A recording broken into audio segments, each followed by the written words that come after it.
नमस्कार। मैं एडवोकेट सिद्धांत कुमार लखनऊ में विधि व्यवसाय 36 वर्ष से कर रहा हूँ।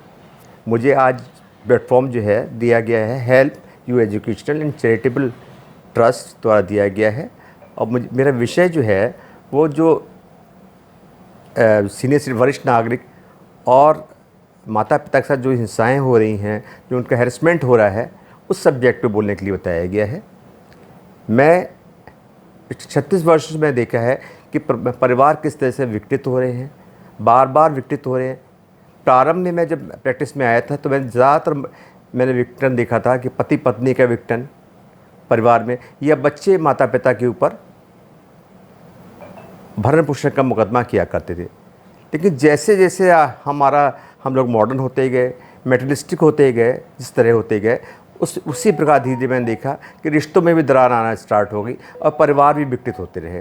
परिवार का विघटन इस प्रकार हो गया कि माँ, यहाँ तक कि पति पत्नी छोड़िए, माता पिता को भी लोगों ने ठोकरें खाने के लिए मजबूर कर दिया है। आज जब ऐसे माता पिता जिन्होंने अपने आप सर्वस्व बच्चों के भरण पोषण में, बच्चों के विकास के लिए, बच्चों के डेवलपमेंट के लिए, बच्चों के करियर के लिए पूरा अपना तन मन धन से सेवा की, वही बच्चे आज माँ बाप, वरिष्ठ जो हमारे दादा दादी हैं, उन सबको छोड़कर और उनको वृद्धा आश्रम में रहने के लिए मजबूर कर रहे हैं, उनको दर दर की ठोकरें खाने के मजबूर कर रहे हैं। जबकि वास्तविक रूप से ऐसा नहीं होना चाहिए। जो बुज़ुर्ग हैं हमारे, जो हमारे माता पिता हैं, दादा दादी हैं, या वरिष्ठ नागरिक जो भी हैं, वो हमारे समाज की, हमारे देश की जो है एसेट हैं, हमारे परिवार की एसेट हैं। लेकिन ऐसा बड़ा दुख के साथ कहना पड़ रहा है कि ऐसा नहीं हो रहा है समाज में इस तरह की जो चल रहा है। बराबर माँ बाप को कहाँ रहना पड़ रहा है, किस हाल में रह रहे हैं। अगर आप समाज में जाएंगे तो देखेंगे। इस संबंध में help you educational and charitable trust ने भी बहुत मदद की है ऐसे परिवारों की जहाँ परिवार विघटित हो रहे हैं, माँ बाप का शारीरिक, मानसिक, आर्थिक रूप से दोहन हो रहा है, या वरिष्ठ नागरिकों तो उन्होंने वृद्धाश्रम की स्थापना की हुई है जिसमें रह रहे हैं लोग। जब इस प्रकार के होता है, इस प्रकार विघटन होता है, तो माँ बाप जिनको इस उम्र के इस पड़ाव पर, जहाँ उन्होंने सब कुछ अपना खो दिया है, जहाँ सब कुछ खो दिया उन्होंने अपना, जहाँ उनके पास कुछ भी नहीं है, तो उनको जब ऐसी स्थिति में अपने परिवार की, अपने बच्चों की अत्यंत आवश्यकता होती है। ऐसी परिस्थिति में जब उन्हें स्नेह, प्यार, थोड़ी सी देखभाल, थोड़ा समय की आवश्यकता होती है, उस समय बच्चे जब उन्हें छोड़ देते हैं, माँ बाप को कितना कष्ट होता है, इसका अंदाज़ शायद हम लोग नहीं लगा सकते। ऐसी स्थितियों को देखते हुए, इस प्रकार की परिस्थितियों को देखते हुए, केंद्र सरकार द्वारा सन 2007 में 2007 में एक एक्ट पास किया गया जो कि बहुत पॉपुलर नेम जिसका है वो सीनियर सिटीजन एक्ट 2007 के नाम से जाना जाता है। इस एक्ट के अंतर्गत बहुत सी ऐसी व्यवस्थाएं की गई, बहुत सी ऐसी व्यवस्थाएं दी गई जिसके द्वारा न केवल माता पिता, दादा दादी या वरिष्ठ नागरिक, वो उनको ऐसे अधिकारों से जिन अधिकारों से वंचित रह सकते हैं, वो अधिकार प्राप्त कर सकते हैं, वो अपना भरण पोषण प्राप्त कर सकते हैं, वो लोग अपनी खोई प्रॉपर्टी ले सकते हैं।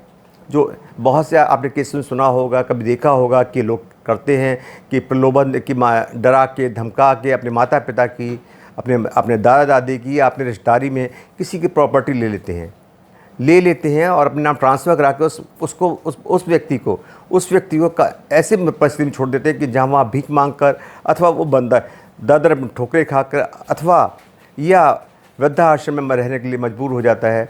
तो ऐसी इन सब बातों के हितों को ध्यान में रखते हुए, उनके हितों को ध्यान रख के जो 2007 में सीनियर सिटीजन एक्ट बनाया गया, उसमें सारी व्यवस्थाएं दी गई।